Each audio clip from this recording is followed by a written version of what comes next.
it's time to consider the path of your feet, for crying out loud. Alrighty, welcome back to Salty Saints. My name is Hayden Holm, and today I am joined by a fine panel of guests. We got with us none other than Jeff Borders, the author of the Antichrist Playbook, as well as a brand spanking new book that he is releasing soon called Shaking Hell's Foundations. And when is that releasing? We don't have a date yet, so hopefully I'll have that soon. Right on. And then we also have with us LDS Scooby, and he has been alive and active on the interwebs, getting into all kind of Scooby snacks and having fun.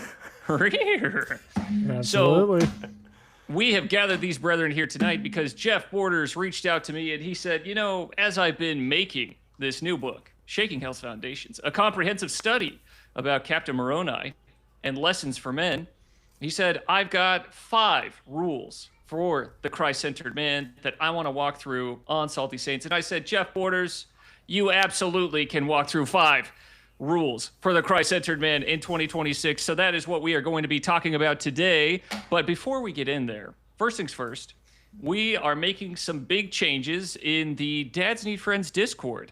We're going to give it a little bit of a facelift, so we are going to attach the invite to the Discord. We're going to be doing a little bit of a rebrand, and it should be really fun. We're going to be including some new stuff. We've got a lot of really exciting plans for it, so be sure to check that out. That's going to be in the description of the YouTube box, so stay tuned for that. But without further ado, Jeff Borders, let us get into these 5 rules for Christ-centered men. And first things first, how did you land on just 5 rules? And were you channeling Jordan Peterson at the time? I was. No, I was. Hey. Oh. So actually, so the book that I wrote is geared towards teens. And it really lays out rules from Captain Moroni on discipleship. But as I was pondering on those rules, it really got me reflecting on how do these rules apply to men in the space that we're in with Salty Saints. And my thesis is that the Book of Mormon is the best blueprint for a Christ-centered man. Through the stories of Captain Moroni, the Helemans, all those people. So that's my thesis. I came up with 5 rules. I think I sent you 3 to begin with, and then I kind of came up with the other 2 as I was pondering over it. Now, this isn't a comprehensive list, but this is guaranteed to give you more power than Tim Allen in a 90s home improvement episode. So that's what I'm promising here. Binford Tools. Am I right or am I right? Hey. That's fantastic. All right. So, well, let you me, have teed it up. I am steeped in anticipation, and we are ready to dive into this thing. So take us on a walk through these 5 rules. Okay, let me. Well, my system is wanting not to let me share it with you. So rule number 1 is to let your system Cool. share the screen. It won't let me because it says it's denying me. Oh wow! So look at Honorable that. mention. well, I'll just talk about it. How about that? Must be some feminist slides over there. All right, hold on. Let me. Okay. I got my screen right up here. Here we go. Boom. And let me know Okay, if this is here what we you were go. looking for. Yeah, that's what I was looking for. So Nice. Hey, we got it. that's what I'm looking for. So now you know where my thesis is. We're talking about the 5 rules for the Christ-centered man. The Christ-centered man, in my opinion, is not defined by dominance, status, or aesthetics, but by spiritual action, moral courage, and covenant loyalty. So I started to ask myself the question: what does it actually mean to be a strong man? Because what the world is pushing as strong men is completely different than what maybe the gospel is teaching as strong men. So I think on that next slide, the world's picture is kind of like Andrew Tate. We're talking, yes. very masculine, muscular. It's like, hey, you've got to be tough. You've got to have it all. You've got to be a kickboxing guy that gets banned from certain countries or something like that, and then you have to live in Paraguay in a pool house for the rest of your days. That's masculinity. All right. So, what does it mean to be a strong man? That's the question. So if you go to the next slide, I do have a picture of Andrew Tate, and I have a picture of Jake Paul. Look at Jake that. Paul. Jake Okay. Paul. These guys are, I guess you could call them internet strong. Seem to be a little bit of the kind of strength that's loud, arrogant. They may not call themselves insecure, but it sure seems like they're overcompensating for a lot of things, right? They push promiscuity. They're often angry. They're dismissive of other people. That seems to be what the world is pushing for strong men. Am I off in my assessment so far? What do you guys think there? No, I was just doing my strong man looks maxing poses over here. This is like pensive interview. And then I needed to have sunglasses going. where I had to wear my sunglasses indoors, That's right. So what you're saying, all right, so what I'm hearing from this is that masculinity isn't about the chains, it's not about the expensive jewelries, it's not about the muscles or even the ladies, but it's something perhaps more. I'm feeling a little bit more kind of like the Grinch. Maybe Christmas means a little something more. LDS Scooby, what are your thoughts? Yeah, the first thing that came to my mind, and hopefully this isn't something that you're going to talk about, but was what Korihor was peddling in Alma chapter 30, where it says, "Therefore every man prospered according to his genius, and that every man conquered according to his strength. And whatsoever a man did was no crime." And that's kind of like, I feel like that sums up what they're kind of peddling here, but hopefully that doesn't take anything that you're going to say. But No. I think I may have equated Andrew Tate with a modern day knee whore at one point. Oh, nice. But I don't know the dude, but that's my perception of him. So Gamblicious says I still want some good muscles though. Yeah, dude, I'm not talking about dude, rock the gym like that. Heck yeah. That's not me though. I wish I was there. I definitely don't have. There you go. The Lift muscles. the plates to get the dates, bicep curls to get the girls. Exactly. So we've got this. I think we got this duality. We have this worldly strong men, and then I think if the next slide it talks about the other thing that men are facing, which is passivity. Hey, hold on a second. Is this Cade from All Those in Favor? No, but bro, that is uncanny. Wow. Look at that. No that comment. Looks like Macaulay Culkin's family just left him as a teenager. Poor guy. That's the albino version of him.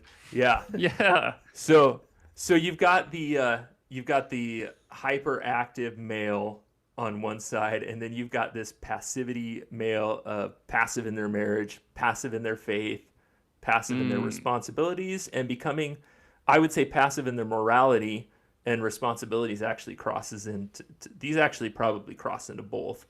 And then, we wonder why society collapses, because we don't have Christ-centered strong men that are active in these things, building up society. Do you have a fun coin terms for this version of masculinity, or is it just kind of passive masculinity? Is that what we're going to call it?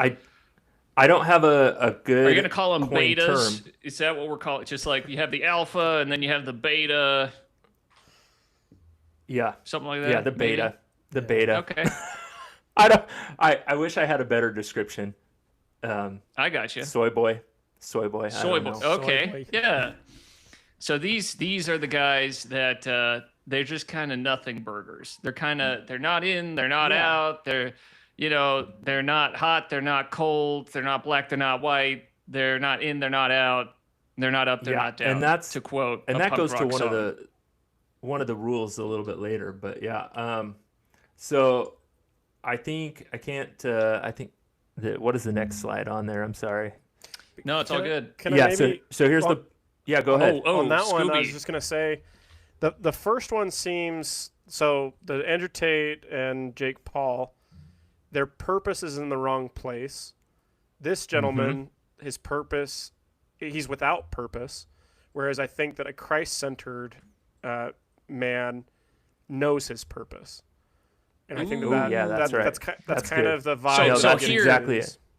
So perhaps here the aim is the self. So here their aim is themselves. They are the top. They're constantly looking at how they can selfishly improve themselves to get some kind of gain or some kind of leg up in the world. And then here the focus is just on everything else. It's like, I'm nothing. I made my family disappear with my passivity. Is what he's saying there. In scriptural language, the first one is, I shall ascend and be like the Most High. The second is, I am less than the dust of the earth. But a covenant-driven man is, I am a son of God. Yes. Oh, look at that. Man.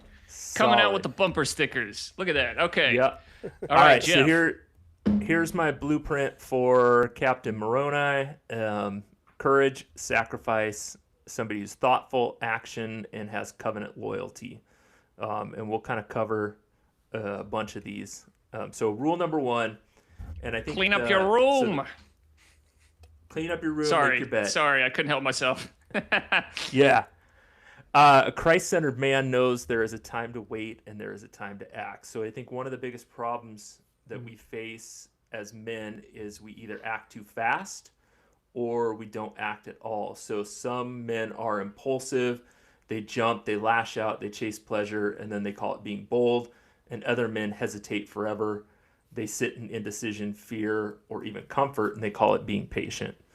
Right. So you're again, saying maybe men who act too fast, or maybe men that struggle with anger, kind of like, hey, they got short fuses. They're like, hey, I'm just being bold. I'm just being me. I'm big. I'm beautiful. And if you can't handle me, 100%. then boom, get out of my way. And then the men that are too passive are the ones that are like, maybe we think about this. Maybe we'll talk. We'll circle back around in the next ward council, and then we can talk about these issues. And then they just kind of push it off.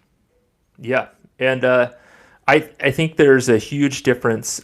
Okay, so patience is not passivity, and here's my using. If you go back, the Alma 43. So this story was when Moroni is trying to figure out where the Lamanites are going, and he is the chief captain. He can act in all manners of war. He could just go chasing after the Lamanites as they're buzzing around the land. Instead, what he does is he sends out spies to follow them, and then he sends word to Alma to try to figure out where the Lord wants him to go. Now, where the Lamanites are going and where the Lord wants him to go could end up being the same place, but he is patiently waiting on word from the prophet in his direction on where to go, and then he acts. So he knows there is a time to wait and be patient for the word of the Lord, and then he knows that he is to act. And in this case, he acted and he waited at the same time. So I got you. that's So kinda- so it's not being quick to anything. It's being prudent with your time management. So a Christ-centered man is a man that is in tune with the Spirit, that knows when it is time to make a move and when it is time to hold off, and when it's time to wait for further revelation. I like that. Yeah, So exactly.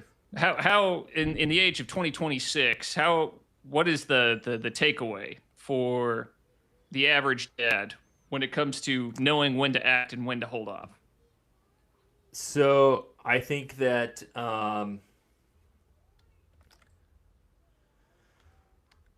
okay, a worldly man may act when he feels like it, and a weak man delays until it's too late.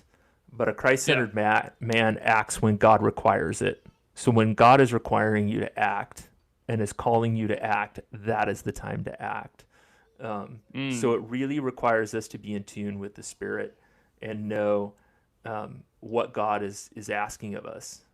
And it sounds like you're not talking about, like, you know, maybe gardening or housework or anything like that. You're talking about engaging in something that may or may not be uncomfortable, like war. Is that right? Correct. Like you're saying, or like, hey, whatever. Right. like spiritual So, like, warfare. Correct. Maybe there's a conversation you've been avoiding, or a sin that you've been excusing, something you've been neglecting, a calling you've been half doing. Like, get in there and act. When God is calling you to act in that. Don't. Yeah. And a lot of times people sit back and wait for direction. I was just having this conversation with my wife about callings. So I serve as the Ward Temple and Family History Leader, which is a very nebulous calling in a lot of ways. Incredibly slippery. Yeah. Yep. I could sit back and patiently wait for someone to direct me how to do it, or I can get busy doing something. And God called me to this calling through his servants, and it's my job to exercise discernment, rely on the Spirit, and move forward. Not just sit on my laurels and wait to be directed in all things. Well, there's that great So phrase, Captain Moroni was a self-starter, right? Like he did Correct. not wait for anyone to come to him and say, "Hey, can you check out like your duties? You know, you want to maybe see what the Lamanites are up to. We've just lost 3 villages. When you have a minute, could you go just check out, see what's going on?" And even when he was waiting on word from the Lord, he still acted. He wasn't passive. He wasn't just sitting there waiting. He was doing something. Well, and with the example that you were just barely talking about, Hayden, when you said, well, maybe it's not gardening, it's more spiritual warfare. One of my favorite phrases of all time is, "It is better to be a warrior in the garden than to be a gardener in the war." And what that means is that you're always ready to act, but recognize that now is not the time. And I think that that's kind of striking that balance, because, like, take Ammon in front of King Lamoni. One of my favorite phrases that it builds is, he just got done defending the king's sheep at the river Sidon, and then kept going about his work and taking care of the horses. And so Lamoni brings him in, and it says in verse, this is Alma 18:22, "And now Ammon, being wise yet harmless, he said unto Lamoni, Wilt thou hearken unto my words?" So it's kind of what Jeff was just saying, is being patient, being anxiously engaged, but waiting on the Lord to direct you. Because he sat there for an hour waiting for Lamoni to act. Mm-hmm. But he did so because the Spirit prompted him on what to do. And I love that phrase, being wise yet harmless. Love it. So good. So good. Yeah. So good. All right. So let's get into rule 2. A Christ-centered man knows that indifference toward evil is evil itself. So are you calling out the lurkers? I'm not saying anything. Hey, look at that. But I'm not just talking about social media, because we all know, like, the lurkers refer to a group of people that just kind of like, they kind of lurk in any kind of group. They don't really participate. They don't call stuff out. They don't agree with good things. They're just kind of like, ah. And so in group chats, they're incredibly frustrating. the lurkers, because you just don't know what's going on. You don't know where they're enjoying that other people are doing a bulk of the work of carrying that conversation, and they're just like, I'm not gonna really help with that, I'll leave you to your work, and get back to me when it's comfortable for you. So let me know if I'm on the right track here. Are you calling out like a spiritual lurker type of person that is like, maybe they're not all the way in, they're not all the way out. They kind of go to church, they're going through the motions, and mentally they're just kind of checked out. Yeah, that's part of it, but also there's a battle being waged for the hearts of men and for our children, and it's evil, and you got to be engaged, because neutrality is not righteousness in this generation. And I like this quote from Dietrich Bonhoeffer, and I'm gonna butcher it. It's like, silence in the face of evil is evil itself, and God will not hold us guiltless. So he basically says, not to speak is to speak, not to act is to act. I'm not saying that everybody needs to be out there Caped Crusader against every cause that's out there, but God is asking us to speak out, and to, even in our families. In the Book of Mormon, right, the destruction of the people rarely came just because they were evil. A lot of times it was because they just stayed silent and evil continued to percolate around them. They kind of believe this, like, if I don't participate, I'm innocent in a lot of the ways. So my personal belief is, if you won't fight for what's right, you eventually will live under what is wrong.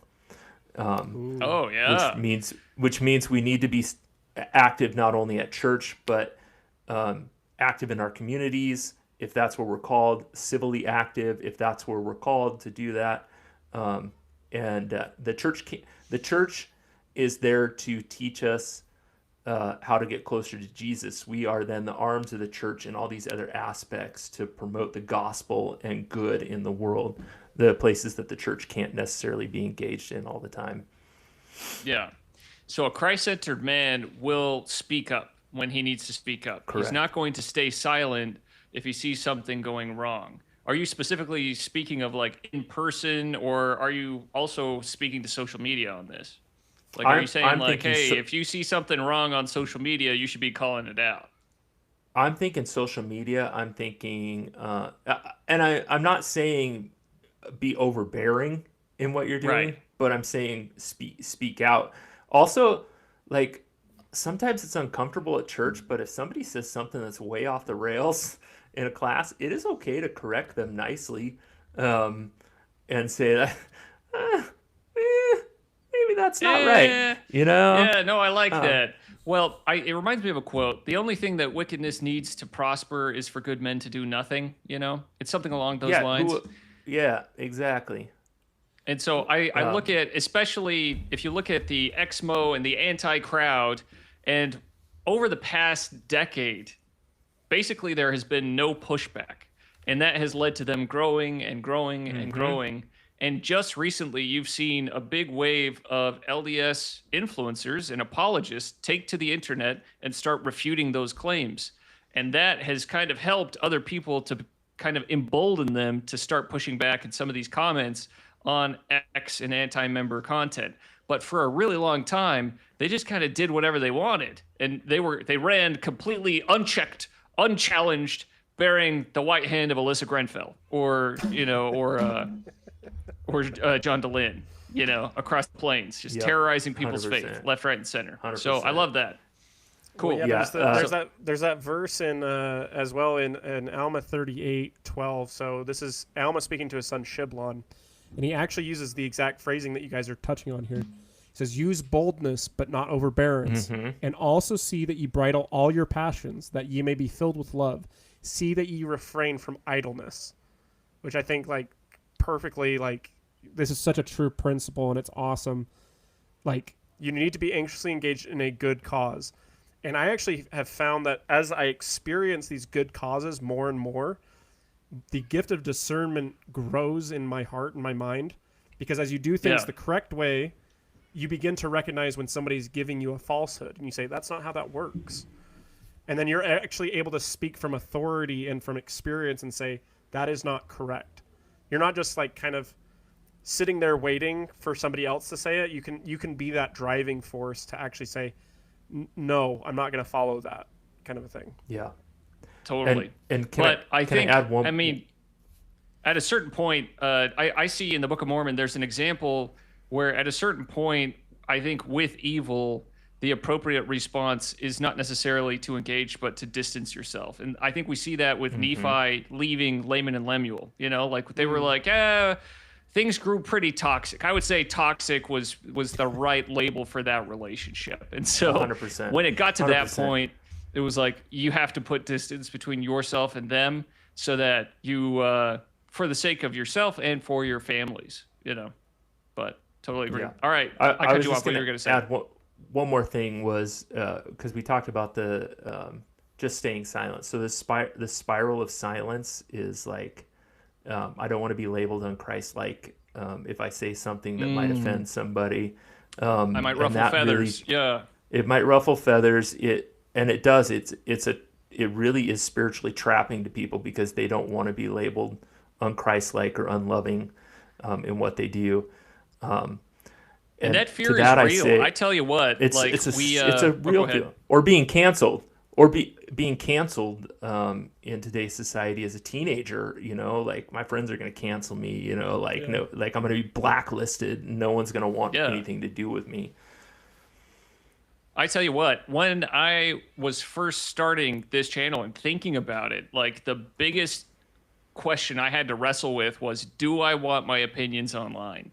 You know, and that was a huge thing for me because I was like, Chanel, I've got me some opinions, and those opinions aren't necessarily popular, and people are gonna railroad me, and it's like it's not very comfortable, and you know, and I've always been more agreeable, and I'm good. This is gonna ruffle feathers, but I mean, the more you do it, the more you get used to it, is what I would say. Like at this point, like my first few videos that I posted on YouTube, man. They must have gotten into some kind of like an X or anti group because it was like 50 comments of people just like, I hate you. You're the worst. This is terrible. Yeah, you know, and it was just like, oh man, this is rough. And it ruffled me at first and it bothered me. But after a while, I was like, okay, these are hurt, wounded people that are trying to hurt and wound other people. And I could just kind of look past that. But you start getting comments from people that are like, thank you for sharing. This is great. And you're like, okay, maybe I'm making a difference. Maybe I need to be saying what I'm saying. It reminds me of Helmuth Hubner, you know, who decided to speak up against the Nazi regime. And he had those little red leaflets that he was passing around town that he was just filling with anti-Nazi propaganda from the Allied forces, and he was just filling that all around the town. And he just said it got to a point where he was like, I need to stand up. I need to say this, even though it's incredibly unpopular and it cost him his life. In the end, he made a stand. So the premise of it was the hymn, do what is right, let the consequence follow. And Amen. I think that's a great mantra to live by. So let's get into rule 3. Awesome. Yeah, so Christ-centered man. Oh yeah, go ahead. Oop, I stepped on No, your toe go on ahead. that one. Go ahead. I got it. You're good. Okay, I got it. A Christ-centered man knows that apathy breeds spiritual separation. Ooh, so what are we talking about? Are we talking like complacency kills here? That's one of them. Look, apathy doesn't feel like rebellion, but it feels like nothing.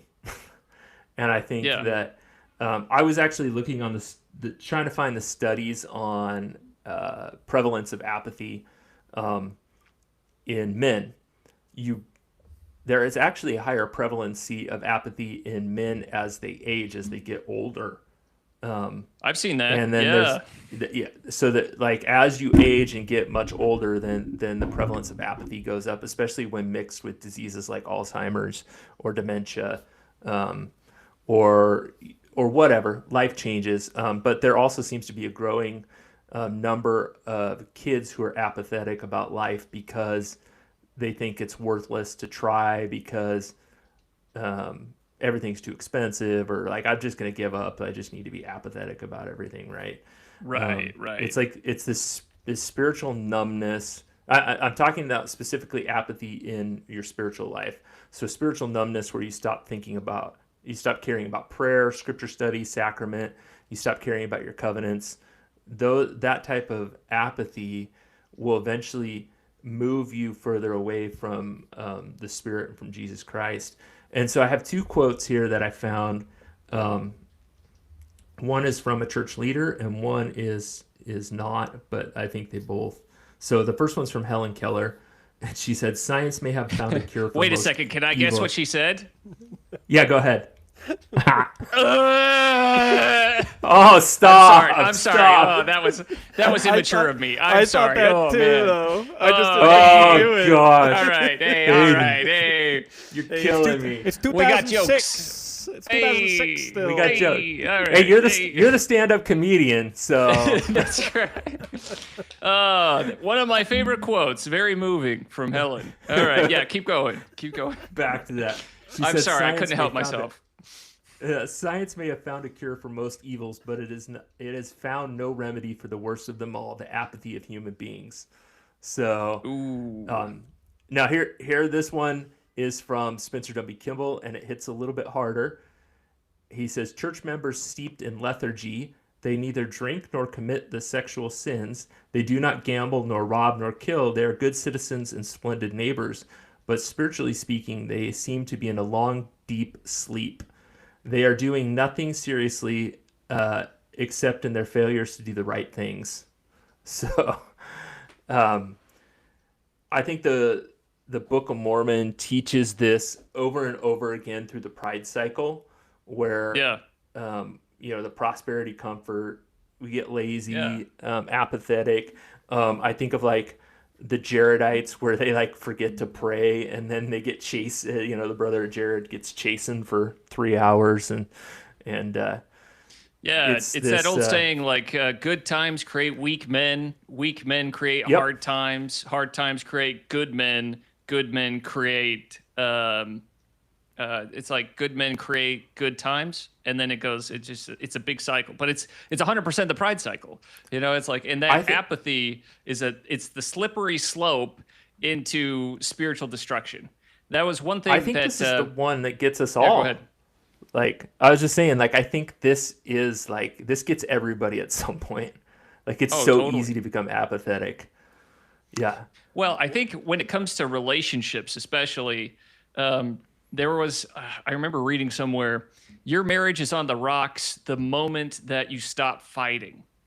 Like if there is like a fight, if you're fighting back and forth and, things are pretty dicey, it stops. The probability that you're going to get divorced increases exponentially the moment that you're like, I'm done. I'm not doing this anymore. I'm done. Like, it's not worth it anymore. Forget about it. Yeah. If you're kind of apathetic, laissez-faire towards your spiritual life, then your odds, I would wager, your odds of leaving the church are going to grow exponentially as well. And I think that's what we're seeing. I've known so many good men that are kind of, they're kind of lukewarm, and they come to quorum. They're not, having a nourishing church experience.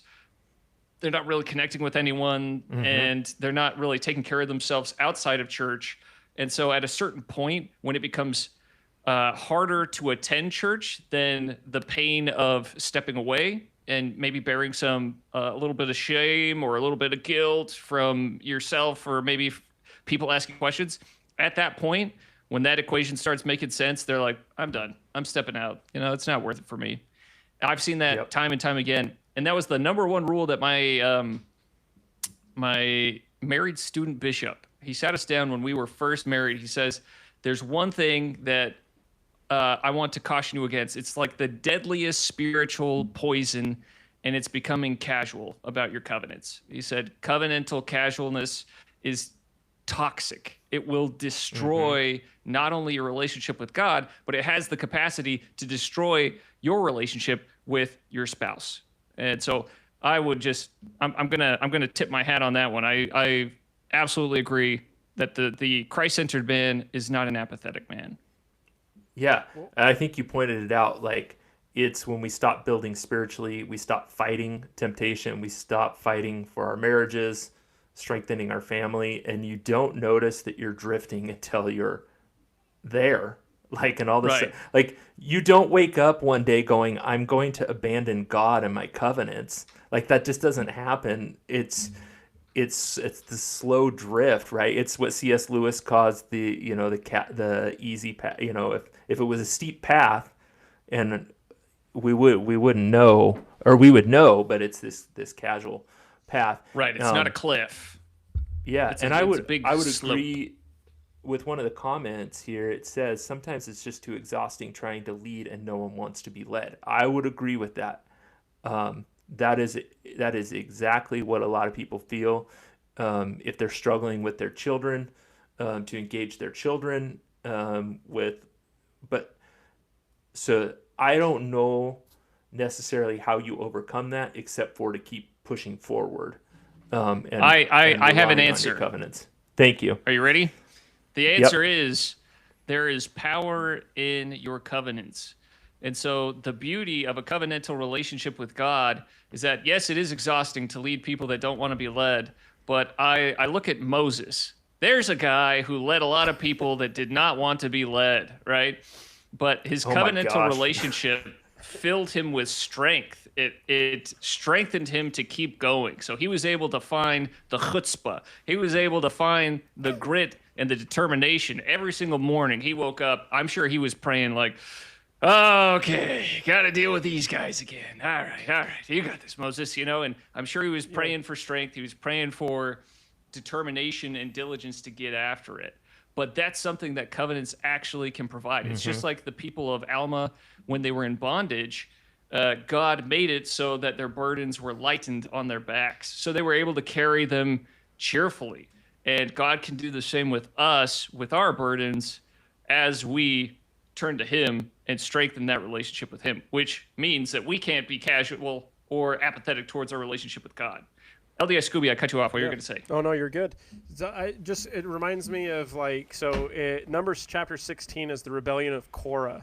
And it's this man by the name of Korah. He grabs 250 people from the congregation and goes up to Moses and says, why are you in charge? Aren't we all holy? Kind of this priesthood of all believers idea. And Moses' job is to get Israel up the mountain to meet with the Lord. And yet he has a literal rebellion coming up to the tent, to the door of his tent.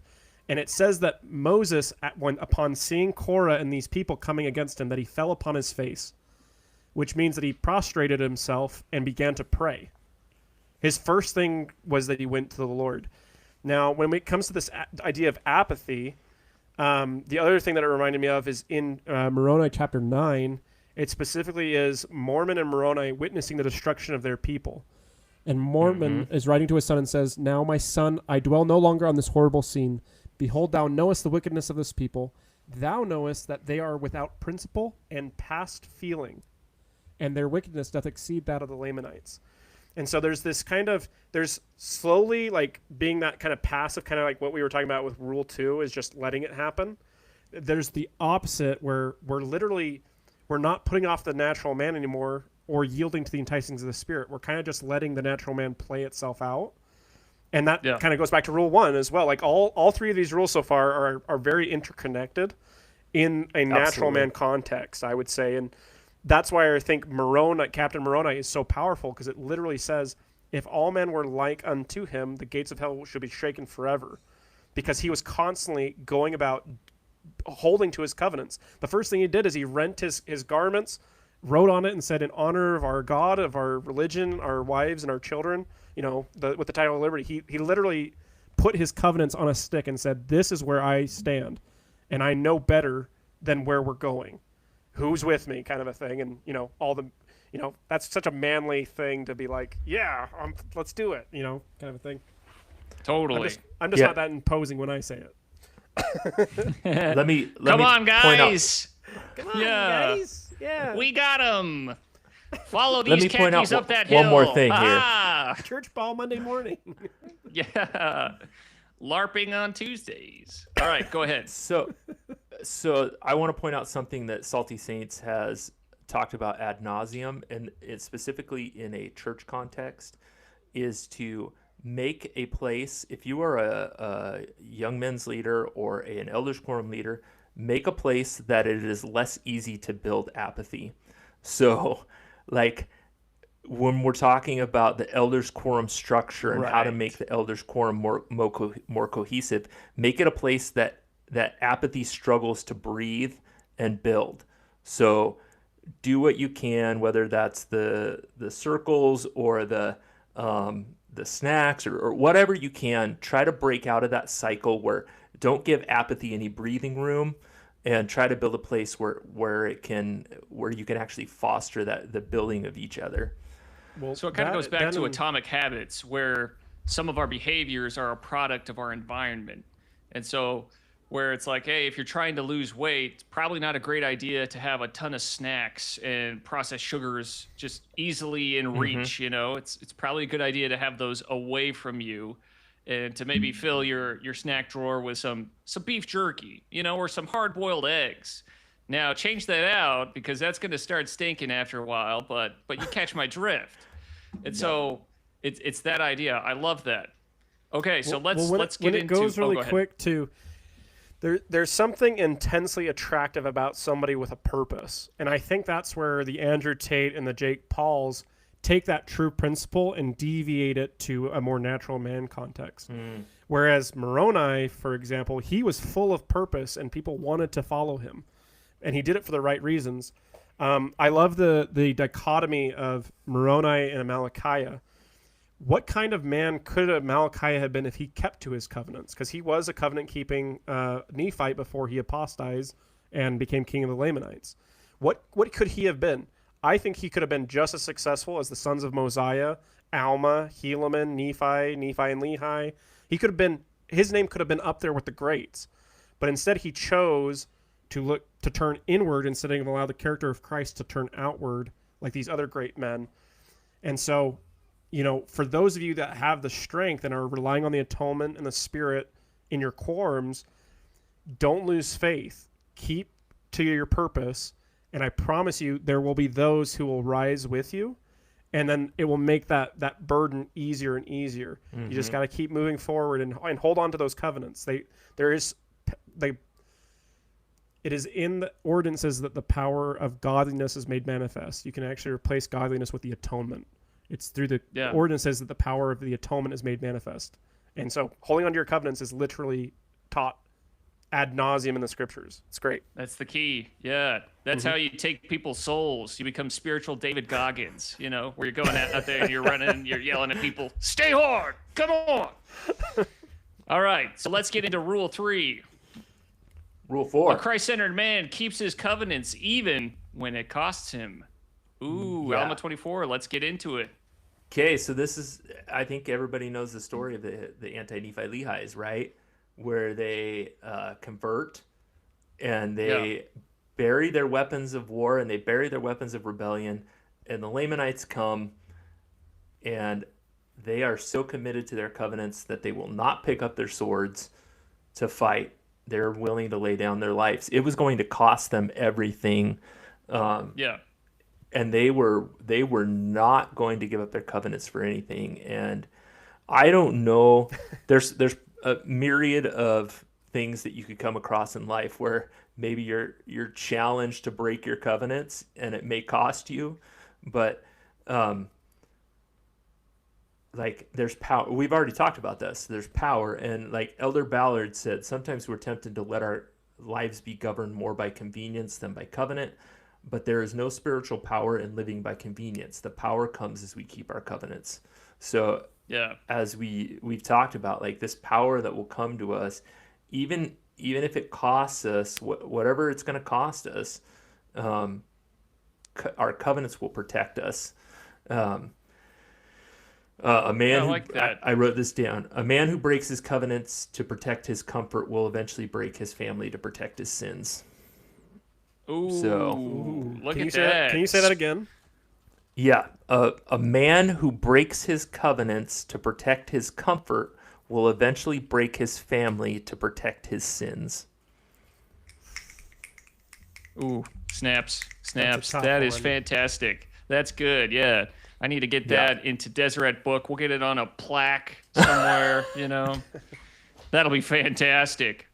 It reminds me of that story in the Old Testament. My wife and I were just talking about this. The story of, what was his name? I think it was Balaam, the prophet, where he was like, no, I don't think he was a prophet. Maybe he was, but Balaam, moral of the story is there was a people that looked at the children of Israel. They said, we can wipe those guys out. And Balaam's like, no. You guys can't wipe those guys out. They're too powerful. They've got God with them. There's nothing you can do that will get them out of that land. And they were like, well, hey, can you pray to God? And he's like, you kidding me? Come on. You got to be crazy. Yeah. And then eventually what they found out was like, hey, you can't curse these guys. There's nothing that you can do. No mortal thing you can do to stop these guys if they are in their covenants and they are conscientious with their relationship with God. And the only thing he was like, but what he did is he actually studied covenants and he figured out, he's like, wait a second, I don't need these guys to give up their weapons. I don't need them to do any kind of fancy maneuvering. I just have to get them to break their covenants with God, and then we can wipe them out, because then God will not be with them anymore. And so that's when they started introducing, it was like they started introducing a bunch of sins and a sinful lifestyle into the children of Israel, and then God was no longer with them, and they got their butts handed to them by the rival army. But fantastic story there. It shows you that if you are in your covenants, that God is with you no matter what. LDS Scooby, you look like you're going to say something. Well, there's that one story, and this comes from a John By the Way, where he goes through the war chapters and talks about the spiritual tactics within it. But he talks about how when Amalickiah was plotting to become the king of the Lamanites and his army were at the top of the mountain, and they were fortified. And they said, hey, come down and talk with us. And he's like, why would I do that? I have the high ground, Anakin. And he's like, fine. Let's send less soldiers up there to go ask. And he's like, no, I'm still not doing it. He goes, fine, I'll go by myself. And he goes up and says, hey, just come down from the top of the mountain. It's just me. How about this? You surround my army, and you just need to make me number 2. And we'll give up. And the king of the Lamanites is like, hey, that sounds like a pretty good idea. Well, how do you become number 1 if you're the number 2 guy? You gotta kill the first guy, right? But the whole thing is that the king of the Lamanites he was in the holy place. He was in the most fortified thing. Amalickiah clearly did not want to fight him because he realized what a disadvantage he was at. All he had to do was get him to come down the mountain just a little bit. And then soon he got him all the way down the mountain, which, going back to the children of Israel, the goal of Moses was to get them up the mountain, to get them to the sure place, to get them where the Lord was at. Right. And so there's a lot of symbolism with mountains, almost like we should be going to the temple if we are Christ-centered men. There's so much there, but understanding that the adversary's whole job is to just get you to come down just a little bit, slowly but surely, until you're so far you can't run back to the safe place, to the covenants. That's right. Yeah. Right. Yep. Yeah, and then all your arms get chopped off, and your legs too, and you're just wriggling on the ground, making TikToks and saying, "I hate you!" Ah! It's a flesh wound. It's a flesh wound. We'll call it a draw. Yeah. Awesome. So let's get after rule number 5. A Christ-centered man protects and fortifies what God has entrusted to him. What do you mean by that? Okay, I'm going to quote a 20th century Scottish theologian because I'm so scholarly. So, all right. And I can't do this in a Scottish accent. It would sound horrible. The guy's name is Oswald Chambers. He said, God has entrusted you with a sacred assignment. Safeguard it with gratitude, diligence, and devotion. So when I think of this, and then he put on a kilt and started running around saying, freedom! Something like that. He painted his face half blue, as all good Scottish speeches end. He sounded like Merida from Brave for some reason. Yeah. Yeah. I can't understand that Scottish brogue. Yeah.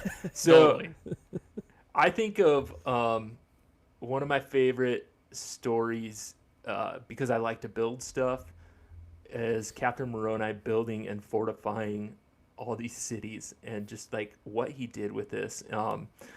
In the book that I wrote, I actually go through and I talk about the different fortifications and how different fortifications, what they could potentially mean spiritually in like what they could translate to. But ultimately what I'm talking about is protect and fortify what God has entrusted you. What is that?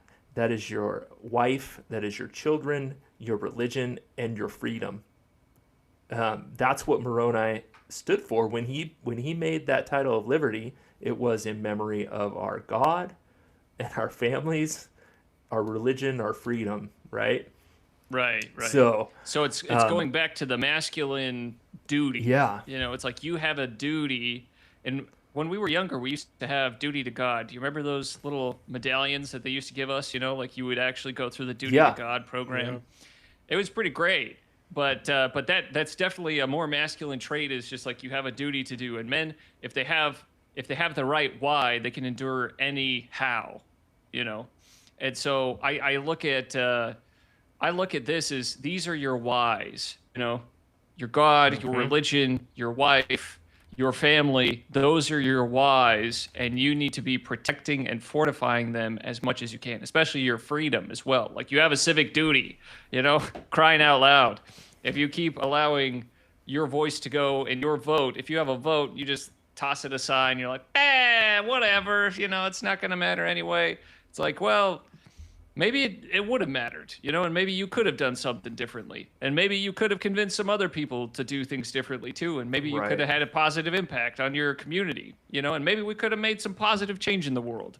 But because you're like, you just kind of, it leads to a dark place, it's just like, well, whatever.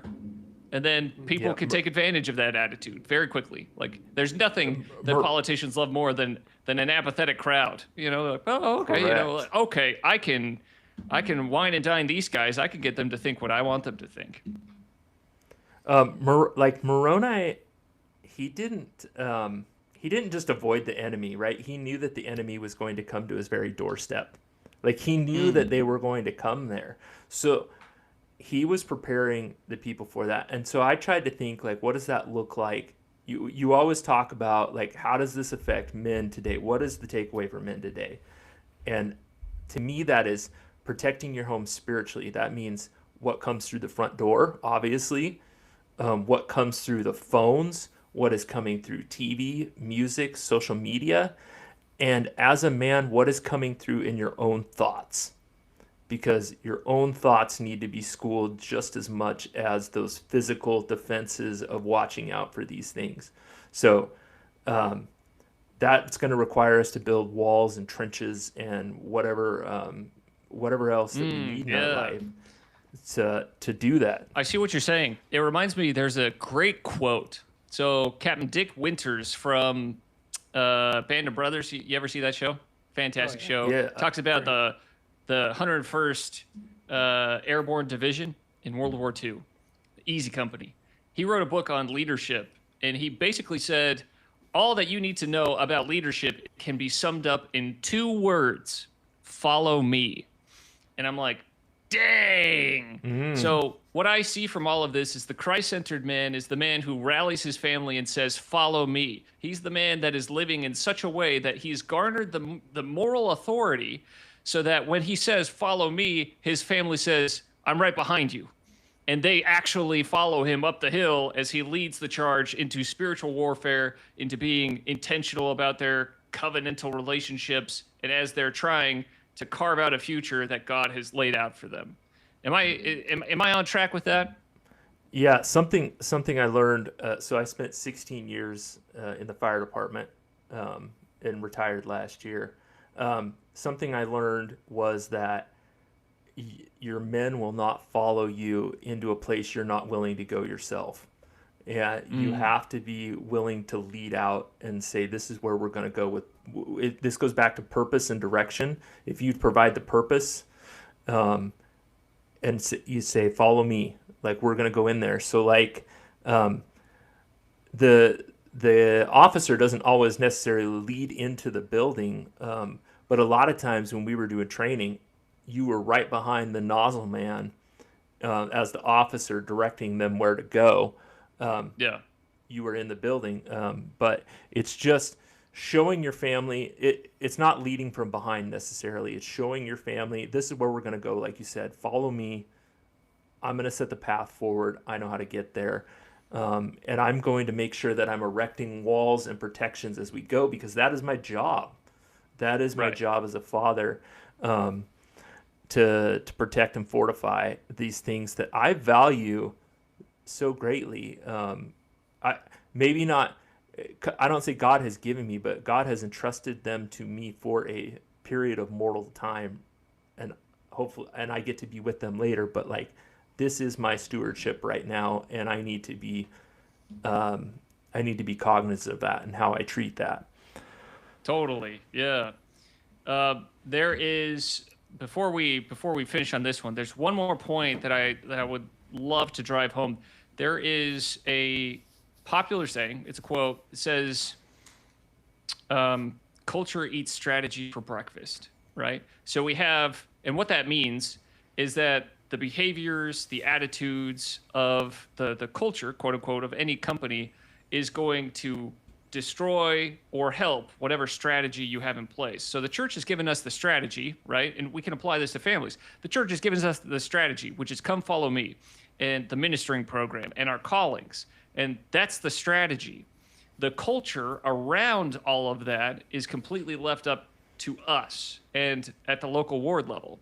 And so the culture that we need to be making in our families is one that takes all of those responsibilities seriously. If you want to be a Christ-centered man, it's about taking those seriously and saying, all right, I'm going to do my best, follow me.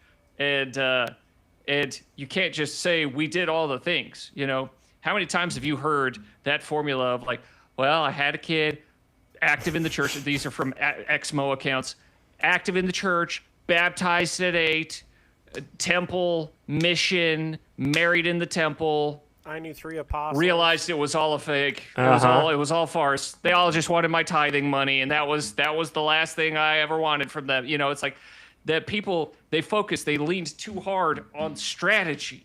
The strategy. Mm-hmm. It's like, no, you have to, as a man, it's your job to create the culture in your family that will produce the results that will enable the strategy to be successful. Say I. Maybe I'm getting out over my skis on that one, but what do you think about that? No, I think there's something like the best word I can come up with is there's something primal about being a father.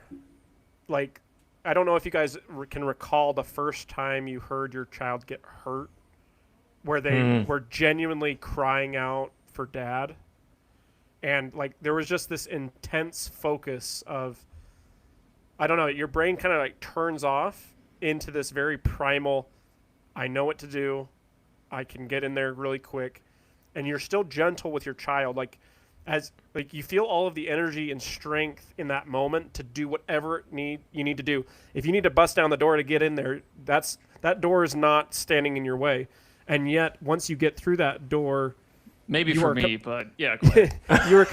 But the thing is, like, you can like feel it, right? You feel like you could do anything to get to your kid, right. But once you get to them, you feel yourself being as gentle, but still keeping that same focus and intensity of like, let's care for my kid that just fell out of the bed and bunked, whatever. But there's something about that I wish that if you like try to focus on that and think about it within your stewardship as a priesthood leader, whether it's in the home, in your ward, like take some pride in yourself, man. Like let yourself actually like have the Spirit channel that focus into doing what it is that you need to do, and then step up to it. Like you will find that strength and that power that comes from your covenants and through the Spirit and through the atonement guiding you in whatever way that may be. There's just something about, you bring up Band of Brothers. There's so many, war movies where it hits into a very primal sense of duty and honor that I think that all men kind of aspire to and want, as we think about the Roman Empire every day. It's like actually standing up and doing that. And in your home, you are that guy. You're him. you know? And, Right. And you have to remember, you know, I am a son of God. I am him. You know, I am that for my family. I am the chosen steward to assist my wife in raising these kids. And I just need to trust in those instincts and trusting my gut to actually doing it and like being courageous enough to do it. Love it. Absolutely love that. All right. Anything else that we want to go through? I'm seeing a picture here. Look at that. Yeah, I put this in here because this isn't about being perfect, and I love Moroni because he's clearly not perfect, right? When you read his epistle to Pahoran, man, dude just went full bore. He put him on Pahoran, blast. Man, he did. Look He at was that. not messing around. He was angry. But so I love Moroni because he's this imperfect man, but he is such an archetype for the Christ-centered man, strong and mighty, perfect understanding, did not delight in bloodshed, but knew that he would have to fight at times.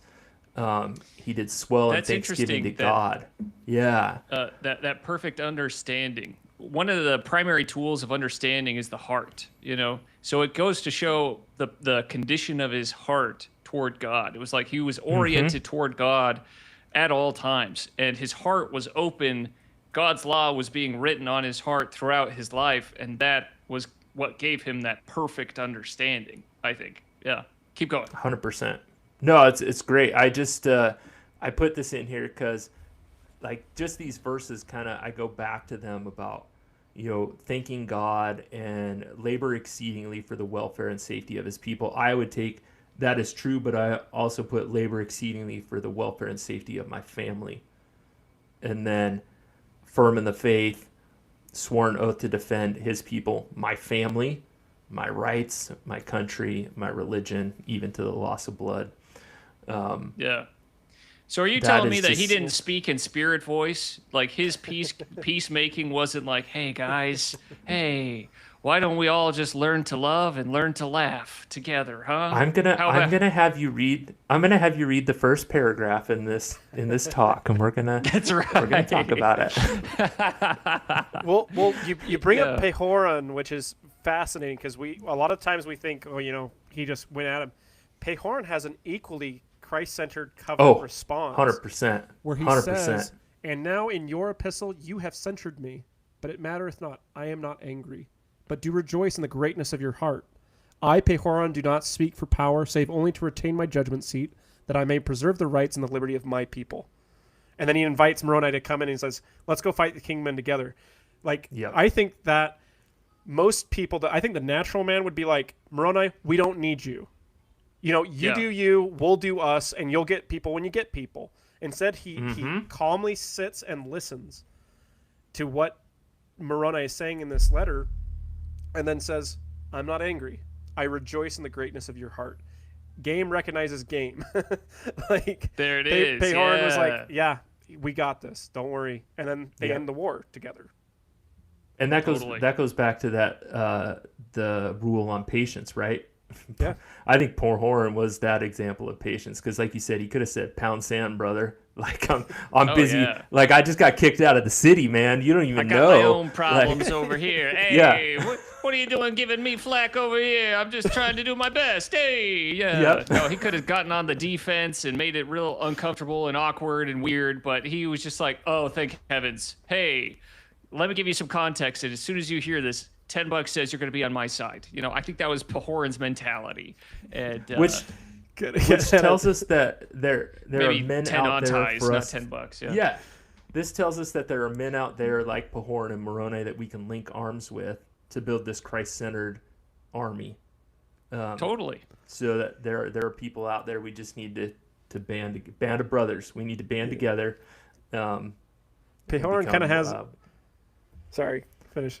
No, go ahead. I was just gonna say he kind of has a Timon moment there, where Moroni's like, "I'll come to your city and I will, you know, fight you," and Pahoran's like, "Yeah, but what if you came and fought with me?" like he had some, you know, it kind of just took his idea and was like redirected it. Yeah.